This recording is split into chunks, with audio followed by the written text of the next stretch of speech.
Hello friends, good evening. कैसे हो आप लोग सब? उम्मीद करती हूँ कि आप सब ठीक होंगे। चलिए जल्दी जल्दी मेरी हिंदी व्याकरण की वीडियो से जुड़िए और अपने दोस्तों को भी शेयर करिए। आज का टॉपिक हमारा संधियों के भेद का होगा, जिसको हम बहुत अच्छी तरह से समझेंगे और समझने की कोशिश करेंगे और अच्छी तरह से हम पढ़ेंगे संधि के भेद को। तो चलते हैं, पहले हम संधि का मतलब ही समझा देते हैं, बताते हैं कि संधि कहते किसे हैं। तो संधि का अर्थ होता है हमारा, संधि का शाब्दिक अर्थ होता है दो शब्दों के मेल का। शाब्दिक अर्थ होता है मेल, ठीक है। और अर्थात दो निकटवर्ती वर्णों के परस्पर, दो निकटवर्ती वर्णों के परस्पर मेल से जो विकार परिवर्तन होता है उसे संधि कहते हैं, ठीक है। तो दोबारा समझाते हैं। संधि का शाब्दिक अर्थ होता है मेल। ये तो है संक्षेप में, ठीक है, बहुत ही सूक्ष्म रूप में। लेकिन अगर हम थोड़ा सा इसको बड़ा करके समझें तो उसका हमारा इतना बड़ा हो जाएगा कि जब दो निकटवर्ती वर्णों के आसपास होते हैं और उनको एक साथ जोड़ते हैं तो परस्पर मेल से जो भी शब्द हमारा बनता है या फिर शब्द में परिवर्तन होता है तो उसे हम संधि कहते हैं, ठीक है। अब चलते हैं हमारे संधि के भेद। संधि के भेद, जो मूल रूप से संधि के भेद होते हैं वो कितने होते हैं? तो संधि के मूल रूप 3 प्रकार की संधि होती है, जो कुछ इस प्रकार से है। मूल रूप से संधि 3 प्रकार की होती है, जो कुछ इस प्रकार है। जैसे पहले नंबर की हो जाएगी हमारी स्वर संधि। स्वर संधि हमारी वह होती है ए, आ, ई, इनको स्वर संधि कहते हैं। अब देखते हैं स्वर संधि होती क्या है। दो स्वरों के मेल से जो विकार होता है, यहाँ तो था संधि का अर्थ वर्णों के मेल से, यहाँ हो जाता हमारा स्वरों के मेल से जो विकार होता है उसे संधि कहते हैं। आइए समझ में आया होगा, मुझे ऐसी उम्मीद है। अगला भेद देखते हैं कि व्यंजन संधि दूसरी हमारी व्यंजन संधि के नाम से जानी जाती है। संधि हमारी मूल रूप से 3 प्रकार की होती है, स्वर संधि, व्यंजन संधि और विसर्ग संधि। विसर्ग संधि, तो अब हम देखते हैं कि व्यंजन संधि किस तरह बनती है, व्यंजन के अंतर्गत क्या आते हैं। तो व्यंजन के बाद यदि किसी स्वर या व्यंजन आने से उस व्यंजन में जो परिवर्तन होता है वह व्यंजन संधि कहलाता है। कहने का मतलब ये है कि व्यंजन के बाद यदि किसी स्वर या व्यंजन आने से, व्यंजन शब्द के आने से उस व्यंजन में जो परिवर्तन होता है, यानी कि जो शब्दों में मूल व्यंजन में परिवर्तन होता है, यानी कि जैसे हमारा ये शब्द है सिद्धार्थ। सिद्धार्थ, तो इसमें हमारा स्वर का लोप स्वर आ रहा है। तो यही है कि इस शब्द में इनको टुकड़े करके देखेंगे, जो हमारा जोड़ आता है, टुकड़े को जोड़ने के बाद जो हमारा शब्द बनता है, परिवर्तन होता है, तो वह व्यंजन संधि के अंतर्गत आ जाता है, वह व्यंजन संधि कहलाता है। आगे चलते हैं कि विसर्ग संधि क्या होती है। विसर्ग संधि की परिभाषा देखते हैं। विसर्ग संधि के बाद किसी स्वर अथवा व्यंजन के आने से विसर्ग में जो परिवर्तन होता है, स्वर या व्यंजन के आने से विसर्ग में जो परिवर्तन होता है वह विसर्ग संधि कहलाता है। वह कौन सी संधि हो जाती है?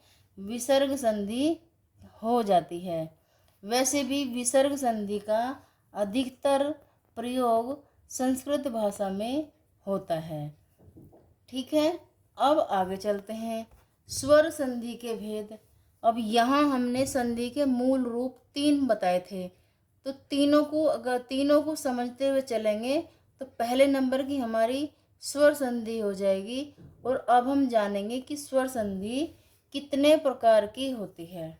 ठीक है, तो स्वर संधि के भेद कुछ इस प्रकार से हैं। स्वर संधि को 5 भागों में बांटा गया है। स्वर संधि को 5 भागों में बांटा गया है, और वह 5 भाग कौन कौन से हैं, एक बार इन पर नज़र डालते हैं, उसके बाद फिर हम अच्छी तरह डिटेल में समझेंगे। दीर्घ संधि पहले नंबर पर आ जाती है। स्वर संधि का पहला भाग दीर्घ संधि, दूसरे नंबर पर गुण संधि, तीसरे नंबर पर वृद्धि संधि, चौथे नंबर पर यण संधि, 5वें नंबर पर अयादि संधि। ठीक है, यहाँ तक समझ में आया होगा। और इसी के साथ साथ मैं आपसे यही कहना चाहूँगी कि आप मेरी वीडियो को अपने दोस्तों को भी शेयर करें, और ज़्यादा मेरी वीडियो को लाइक करें, फॉलो करें, कमेंट करें, सब्सक्राइब करें। आगे चलते हैं। अब आते हैं हम दीर्घ संधि क्या होती है। तो दीर्घ संधि हमारी, जैसे दीर्घ संधि के कौन कौन से वर्णों से पहचान होती है और कैसे कैसे इसमें स्वर आते हैं। जैसे दीर्घ संधि ए, ई, छोटा ऊ के पश्चात ए आता हो, ई आता हो और छोटा ऊ आता हो, के पश्चात क्रमशः ह्रस्व या दीर्घ, ए, ई, दीर्घ माने बड़े, ह्रस्व माने छोटे। ठीक है, ह्रस्व माने छोटे, दीर्घ माने बड़े। ह्रस्व या दीर्घ ए, ई, ऊ स्वर आए तो दोनों को मिलाकर दीर्घ संधि हो जाती है। दीर्घ संधि हो जाती है। जैसे अब देखो, इसमें ह्रस्व छोटा हो गया, दीर्घ बड़ा हो गया, लेकिन जब हम ए प्लस ए लिखेंगे तो हमारा दीर्घ बन जाएगा बड़ा। ठीक, इस प्रकार इसकी यह परिभाषा इस प्रकार से पूरी होती है। ए, ई, ऊ के पश्चात क्रमशः ह्रस्व या दीर्घ ए, ई, ऊ स्वर आए तो, इन दोनों के बाद ए, ई, ऊ स्वर आए तो दोनों को मिलाकर, देखो यहाँ जैसे मैंने ये मिलाए हैं, तो उसी प्रकार यहाँ इनको मिलाने से बड़े वर्ण स्वर मिल जाते हैं। तो इसको ही हम दीर्घ संधि कहते हैं। ठीक है, जैसे अब देखते हैं दीर्घ संधि के उदाहरण। दीर्घ संधि इन स्वरों से मिलाकर बनती है, वो इस प्रकार से हैं। अब देखते हैं हमारे ये कौन कौन से स्वर होते हैं जिनको मिलाने से हमारी दीर्घ संधि हमें मिल जाती है, हमारे शब्द बन जाते हैं। तो ए प्लस ए बराबर आ प्राप्त होता है, हमें यह दीर्घ संधि का स्वर होगा। जब हम ए प्लस ए को मिलाएंगे तो हमें आ प्राप्त होगा, यह भी हमारा दीर्घ संधि की पहचान हो जाएगी। जब हम आ प्लस आ मिलाएंगे तो भी हमारा आ ही प्राप्त होगा, दोनों को मिलाने से आ प्राप्त हो जाएगा, तो यह भी हमारा दीर्घ संधि के अंतर्गत आ जाएगा। ये स्वर भी हमारे दीर्घ संधि के अंतर्गत आ जाएंगे। आ प्लस आ बराबर आ, यह भी हमारा दीर्घ संधि के स्वर हो जाएंगे जो दीर्घ संधि के अंतर्गत आते हैं। अब देखते हैं छोटी ई प्लस छोटी ई बराबर बड़ी ई प्राप्त होती है, ये स्वर भी हमारे दीर्घ संधि के अंतर्गत आते हैं। अब हम देखते हैं बड़ा ऊ और बड़ा ऊ प्राप्त होता है हमें बड़ा ऊ, तो ये स्वर भी हमारे दीर्घ संधि के अंतर्गत सम्मिलित किए जाते हैं। अब देखते हैं हम, अच्छा जी देखते हैं, कोई नहीं सीरियल वाइज तो कोई नहीं, लेकिन थोड़ा सा फर्क पड़ता है, अभी समझा देती हूँ कि छोटी ई प्लस छोटी ई बराबर हमें मिलती है बड़ी ई, जो ये स्वर हमें दीर्घ संधि के अंतर्गत सम्मिलित करते हैं। तो छठा हमारा आ जाता है ये छोटी ई प्लस बड़ी ई को मिलाकर बराबर हमारी बड़ी ई प्राप्त होती है, ये स्वर भी हमारे दीर्घ संधि के वर्ण होते हैं, दीर्घ संधि के वर्ण होते हैं। अब देखते हैं हम बड़ी ई प्लस छोटी ई को मिलाकर भी हमें बड़ी ई प्राप्त होती है, तो यह भी दीर्घ संधि के स्वर कहलाते हैं। बड़ी ई प्लस छोटी ई बराबर बड़ी ई प्राप्त होती है, तो यह भी हमारा दीर्घ संधि का स्वर हो जाएगा।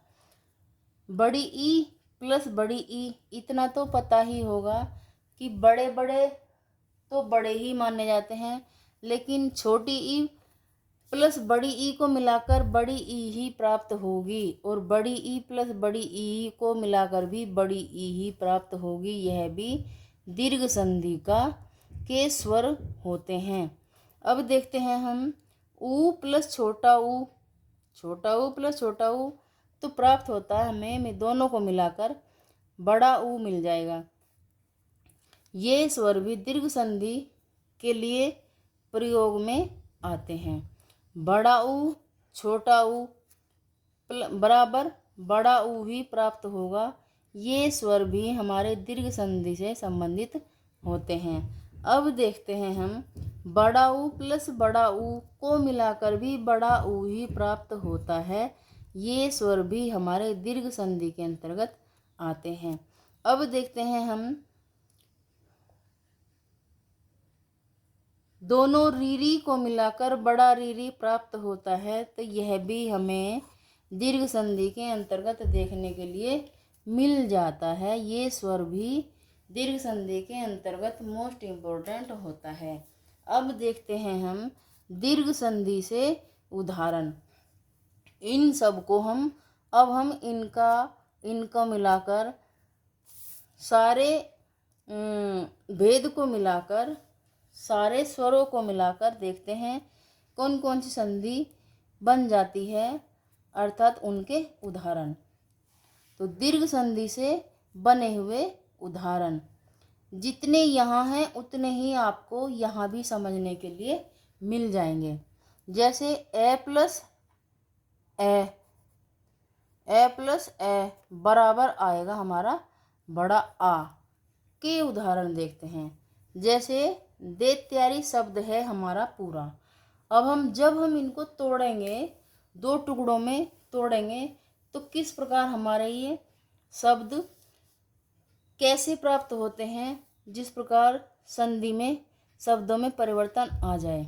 जैसे आधा आधा करते हैं, एक शब्द को दो भागों में बांटते हैं, जैसे दैत्य प्लस अरी, दैत्य प्लस अरी, यहाँ हमारा क्या है ए और ए, तब हमारा बड़ा बना है। अब हमें यहाँ देखना है दैत्य, यहाँ भी ए की आवाज़ है प्लस, और यहाँ भी ए की आवाज़ है, तो दोनों को मिलाकर यहाँ हमारा आ की आवाज़ बन जाएगी, तो इन दोनों को मिलाकर शब्द हमारा दैत्यारी बन जाएगा, और इस तरह से इसका संधि विच्छेद हो जाएगा, दैत्यारी। ठीक है।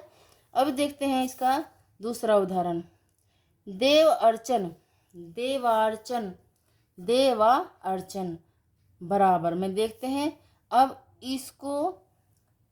इसका भी संधि विच्छेद करेंगे। देव प्लस अर्चन, यहाँ भी ए की मात्रा छुपी हुई है देव के अंदर। अगर सही से बोला जाए तो ए की मात्रा निकल कर आ जाएगी, लेकिन लिखने में और बोलने में अंतर होता है, इसलिए देवा ऐसे बोलेगा, देवा। इस प्रकार यह छोटा ए और यह छोटा ए सामने दिखाई दे रहा है, जो कि ये यहाँ इस मात्रा में छुपा हुआ है। तो यह भी हमारा दोनों ए को मिलाकर आ प्राप्त हो जाएगा। तो यह हमारा यहाँ मिल जाएगा। तो ये देवार्चन की संधि कुछ इस प्रकार हो जाएगी। अब चलते हैं, ए प्लस आ को मिलाकर आ ही प्राप्त होगा, तो उसका भी उदाहरण हम देखते हैं। जैसे शुभ आरंभ शब्द हमारा, इसकी हमें संधि विच्छेद करनी होगी। शुभ प्लस आरंभ, ठीक है। यहाँ हमारा शुभा, यहाँ हमारा शुभ आरंभ हो गया, यहाँ एक साथ जुड़ गया, यहाँ अलग अलग हो गया। तो इसमें ए प्लस आ का प्रयोग हुआ है, बराबर हमारा आ प्राप्त हुआ है, शुभ प्लस आरंभ। तो यह हमारा दीर्घ संधि से ए प्लस आ का प्रयोग करके यह उदाहरण प्राप्त होता है, शुभ आरंभ। अब देखते हैं सत्याग्रह का उदाहरण है, इसको हम संधि विच्छेद करेंगे। सत्य प्लस आग्रह, सत्य प्लस आग्रह, इसमें ए यूज हुआ है प्लस आ कर दिया गया है।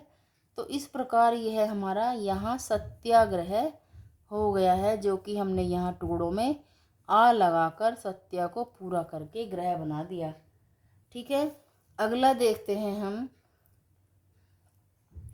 आ प्लस ए, आ प्लस ए बराबर आ ही प्राप्त होता है का उदाहरण देखते हैं। जैसे परीक्षार्थी प्लस परीक्षार्थी शब्द की हम संधि विच्छेद करेंगे, तो परीक्षार्थी शब्द की कुछ इस प्रकार संधि होती है। जैसे परीक्षा धन अर्थी, परीक्षा धन अर्थी बराबर देखते हैं, यहाँ देखिए परीक्षा, परीक्षा यहाँ छुपा हुआ था आ, बड़ा आ प्लस ए छोटा ए, तो ये प्लस ए हो गया है, बड़ा आ इधर आ गया है और छोटा ए इधर हो गया, तो बराबर हमारा आ ही प्राप्त हुआ है।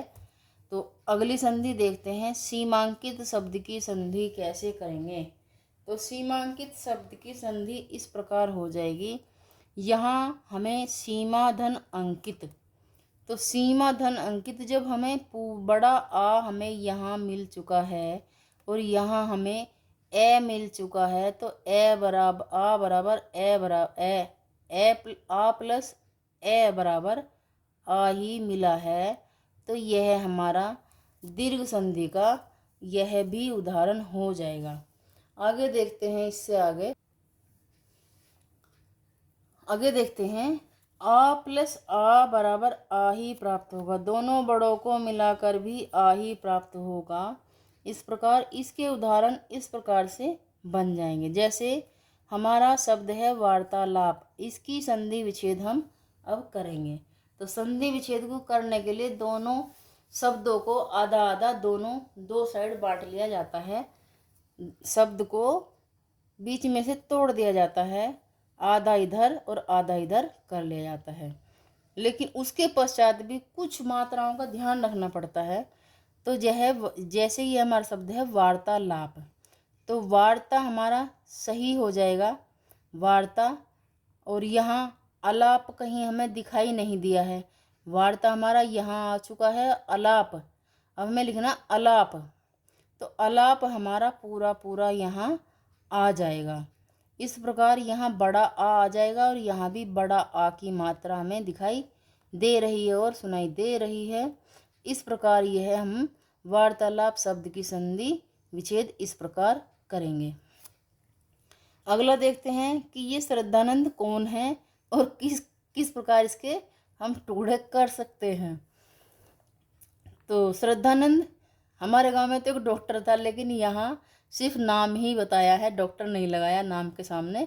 फिर भी हम इसकी संधि विच्छेद करने की कोशिश करेंगे। जैसे श्रद्धा प्लस आनंद, यहाँ हमारा आ लगा हुआ है लेकिन इतना बड़ा नहीं दिखाई दे रहा, फिर भी टुकड़े तो करने पड़ेंगे। जैसे श्रद्धा, यहाँ पूरा आ चुका है और यहाँ भी पूरा ही आ चुका है, तो दोनों को मिलाकर आ ही प्राप्त होता है। जो हमारा शब्द के बीच में आया हुआ है, जो हमारा शब्द के बीच में आ जाता है, उसको हम टुकड़ों में बांट देते हैं। इस प्रकार शब्दों की संधि विच्छेद कर देते हैं। अब देखते हैं ई प्लस छोटी ई प्लस छोटी ई बराबर बड़ी ई प्राप्त होगी। अब देखते हैं इस स्वर के उदाहरण। इस स्वर के उदाहरण देखते हैं हम। तो जैसे कवींद्र, देखिए इसमें छोटी ही मात्राओं का यूज हुआ है। अब मात्रा कहाँ लगी हुई है? मात्रा ये भी छोटी ई की है और यहाँ भी छोटी ई की मात्रा मिलेगी आपको, तो दोनों को मिलाकर बड़ी ई हो जाएगी। कवींद्र, कवींद्र, अच्छा जी, कवींद्र शब्द ये थोड़ी सी कवींद्र, कवींद्र शब्द ऐसे भी लिख सकते हैं, हाँ ये सही है, ताकि हमें छोटी ई को मिलाकर बड़ी ई प्राप्त हो रही। तो हमारा ये कवींद्र ये वाला सही है और ये वाला हमारा गलत है। तो संधि विच्छेद हमारी सही है। कवि धन इंद्र, यहाँ भी छोटी ई की मात्रा सुनाई दे रही है और यहाँ भी छोटी ई की मात्रा सुनाई दे रही एंड दिखाई दे रही है, तो दोनों को मिलाकर हमें बड़ी ई की मात्रा मिल जाती है, तो वो हमारा शब्द कवींद्र हो जाता है पूरा। इस प्रकार हम देखते हैं दूसरे शब्द की संधि विच्छेद। हमारा शब्द है अतीव। अतीव बराबर इसकी संधि विच्छेद के लिए किस प्रकार संधि विच्छेद हम करेंगे? तो यह हमारा अति धन इव, तो इसमें हमारी छोटी ई की मात्रा सुनाई दे रही है, यहाँ हमारी छोटी ई की मात्रा दिखाई भी दे रही है और सुनाई भी दे रही है, तो दोनों छोटी ई की मात्रा को मिलाकर बड़ी ई हो जाती है। तो ये हमारा बड़ी ई का चिन्ह हमें यहाँ मिल चुका है, तो यह हमारी दीर्घ संधि की पहचान के स्वर हैं। ठीक है, अब देखते हैं हम अगली संधि, अगले स्वर की संधि। अभिष्ट, ये हमारे अभिष्ट शब्द है, इसकी हमें संधि विच्छेद करनी है। तो इसकी संधि पूरे शब्द को तोड़ना, आधा आधा, आधा भाग इधर आधा भाग इधर करना ही संधि कहलाता है। और किस प्रकार तोड़ते हैं इस संधि को? तो अभी धन इष्ट, यहाँ छोटी संधि ई है और यह हमारी छोटी ई है, दोनों को मिलाकर हमारी बड़ी ई प्राप्त होती है, तो वो हमारी इस शब्द में यहाँ हो जाती है। बड़ी ई की मात्रा की कमी की पूर्ति यहाँ हो जाती है। इस प्रकार संधि विच्छेद करते हैं। अगली संधि देखते हैं, छोटी ई प्लस बड़ी ई बराबर आता हमारा बड़ी ई का उदाहरण। ठीक है, बड़ी ई स्वर का उदाहरण। तो देखते हैं हमारा मुनीश्वर, मुनीश्वर शब्द है हमारा। अब हम इसकी संधि विच्छेद किस प्रकार करेंगे? तो इसमें हमें पहले ये ध्यान रखना है कि ई प्लस बड़ी ई, जब हमारी छोटी ई और बड़ी ई को मिलाकर बड़ी ई का ही उदाहरण हमें बनाना है और उसी प्रकार हमें संधि करनी है, तो वह किस प्रकार बनेगी? तो वह हमारी इस प्रकार कुछ इस प्रकार बन जाएगी, मुनि धन ईश्वर।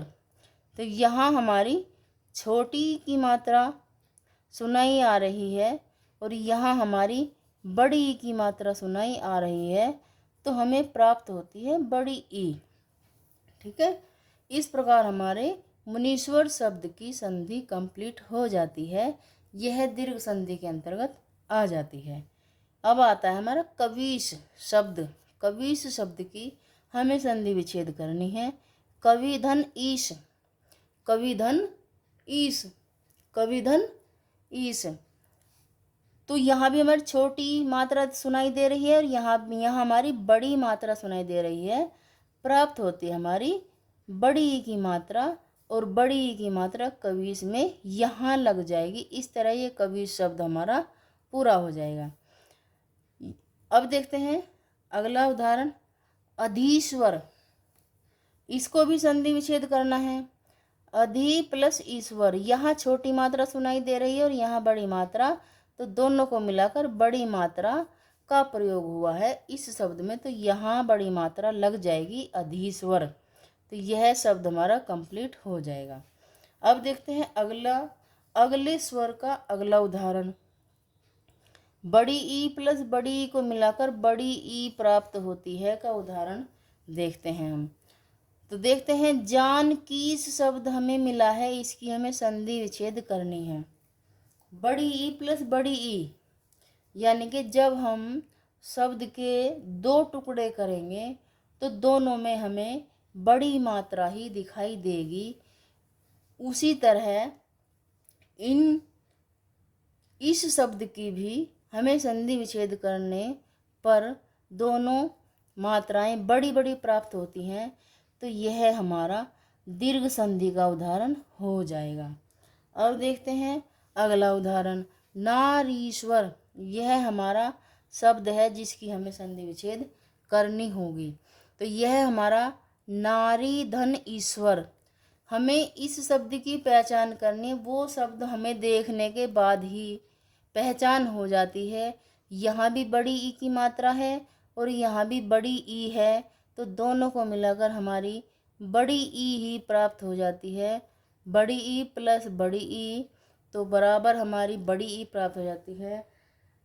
यह भी हमारा दीर्घ संधि का उदाहरण हो जाएगा। देखते हैं, यह भी मोस्ट इम्पोर्टेंट है, ये भी मोस्ट इम्पोर्टेंट है, ये भी मोस्ट इम्पोर्टेंट है और ये भी मोस्ट इम्पोर्टेंट है। ठीक है, कई बार हर बार कोई सा ना कोई सा इनमें से एक शब्द आता जरूर है। पहचान आपको करनी है, मेहनत आपको करनी है। मेरा काम पढ़ाना है, आपका काम लाइक करना, सब्सक्राइब करना और जल्दी जल्दी फॉलो करना और कमेंट भी करना। देखिए यहाँ देखिए नदीस, अगला शब्द हमारा आ जाएगा नदीस। बड़ी ई प्लस बड़ी ई को मिलाकर हमारा नदीस शब्द प्राप्त होता है। अब हमें इसके संधि विच्छेद करने हैं। दो टुकड़ों में बांटकर देखना है कि हमें बड़ी ई प्राप्त होती है या नहीं। तो नदी में बड़ी ई की मात्रा है, ईश में बड़ी ई की मात्रा है, तो दोनों में जब हमारी बड़ी ई की मात्रा प्राप्त हो गई तो यह हमारा बड़ी ई से बना हुआ नदीस शब्द कंप्लीट हो जाता है, जो दीर्घ संधि के अंतर्गत आ जाएगा। अब देखते हैं हम अगले स्वर का उदाहरण, छोटा ऊ प्लस छोटा ऊ का उदाहरण। छोटा ऊ प्लस छोटा ऊ स्वर का उदाहरण। ठीक है, स्वर संधि का उदाहरण दीर्घ संधि के अंतर्गत आता है। देखते हैं, ये पहला शब्द हमारा गुरूपदेश।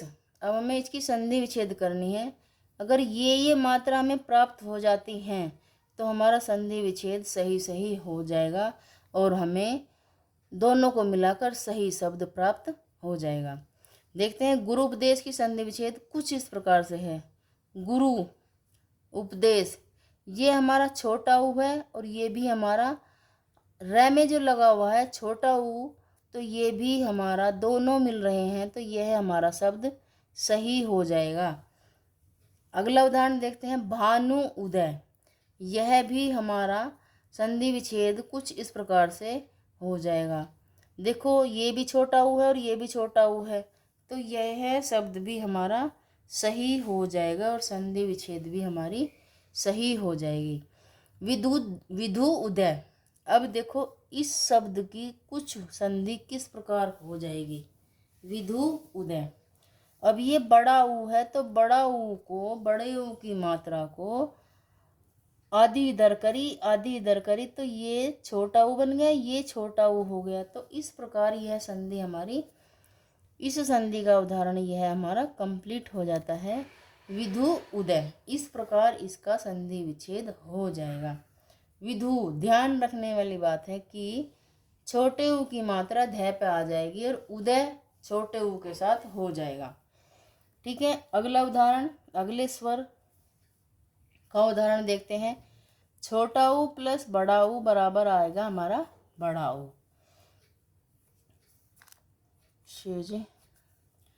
इस प्रकार देखते हैं छोटा ऊ प्लस बड़ा ऊ के उदाहरण से हमें सिंधु ऊर्मी प्राप्त शब्द प्राप्त होता है। सिंधु ऊर्मी शब्द प्राप्त होता है।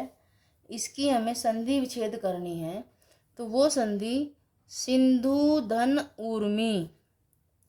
सिंधु धन ऊर्मी, इसमें ये छोटा है, इसमें ये छोटा है और इसमें यहाँ बड़ा है। सिंधु धन ऊर्मी, तो यह हमारे दीर्घ संधि का शब्द हो जाएगा। अब देखते हैं अंबूर्मी।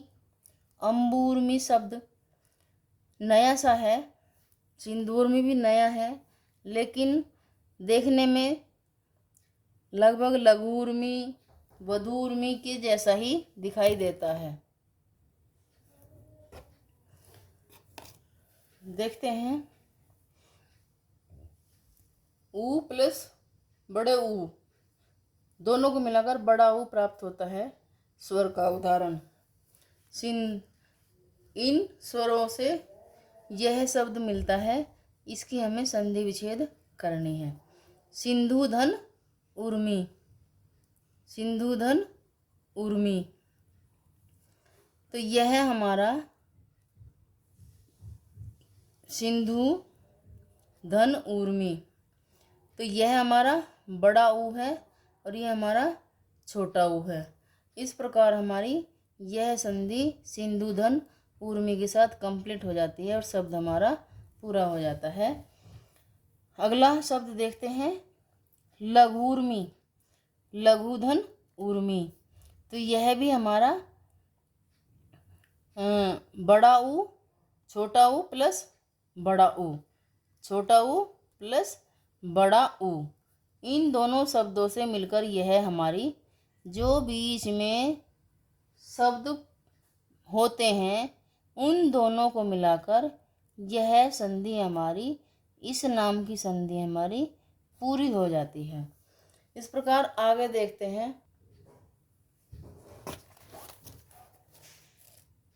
अरे कौन है भैया, हमारा तो दूध ही खराब रह गया।